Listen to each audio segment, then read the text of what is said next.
Current affair ഉറപ്പായും പ്രതീക്ഷിക്കാവുന്ന കുറച്ച് questions discuss ചെയ്യാം. ഒന്നാമതായി, അമേരിക്കയുടെ പ്രസിഡന്റായ ഡൊണാൾഡ് ട്രംപ് ഏത് രാഷ്ട്രീയ കക്ഷിയിലാണ്? American president Donald Trump Republican പാർട്ടിയാണ്. അടുത്ത ചോദ്യം, ഹരിണി അമരസൂര്യ ഏത് രാജ്യത്തിന്റെ പ്രധാനമന്ത്രിയാണ്? അപ്പൊ ഹരിണി അമരസൂര്യ എന്ന് പറയുന്നത് ശ്രീലങ്കയുടെ പ്രധാനമന്ത്രിയാണ്. ഇനി ഷുൻഷാൻ അറ്റ്ലസ് എന്ന് പറയുന്നത് എന്തുമായി ബന്ധപ്പെട്ടതാണ്? ഷുൻഷാൻ അറ്റ്ലസ് എന്ന് പറഞ്ഞ വാർത്താ പ്രാധാന്യം നേടിയ ഒരു വസ്തുതയാണ്. അത് എന്തുമായി ബന്ധപ്പെട്ടതാണ്? അതൊരു വാൽനക്ഷത്രത്തിന്റെ പേരാണ് ഷുൻഷാൻ അറ്റ്ലസ് എന്ന് പറയുന്നത്.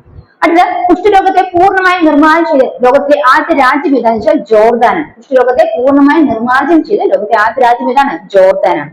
2026 കോമൺവെൽത്ത് ഗെയിംസിന്റെ വേദി ഏതാണ്? 2026 കോമൺവെൽത്ത് ഗെയിംസിന്റെ വേദി എന്ന് പറയുന്നത് ഗ്ലാസ്ഗോ ആണ്. ഒരു വർഷത്തേക്ക് മയോണൈസ് നിരോധിച്ച സംസ്ഥാനം ഏതാണെന്ന് ചോദിച്ചാൽ തെലങ്കാനയാണ്. ഒരു വർഷത്തേക്ക് മയോണൈസ് സംസ്ഥാനം തെലങ്കാനയാണ്. ദേശീയ മനുഷ്യാവകാശ കമ്മീഷന്റെ ചെയർമാൻ ആരാണ്? ദേശീയ മനുഷ്യാവകാശ commission chairman justice V Ramasubramanian. ആരാണ്? Justice V Ramasubramanian.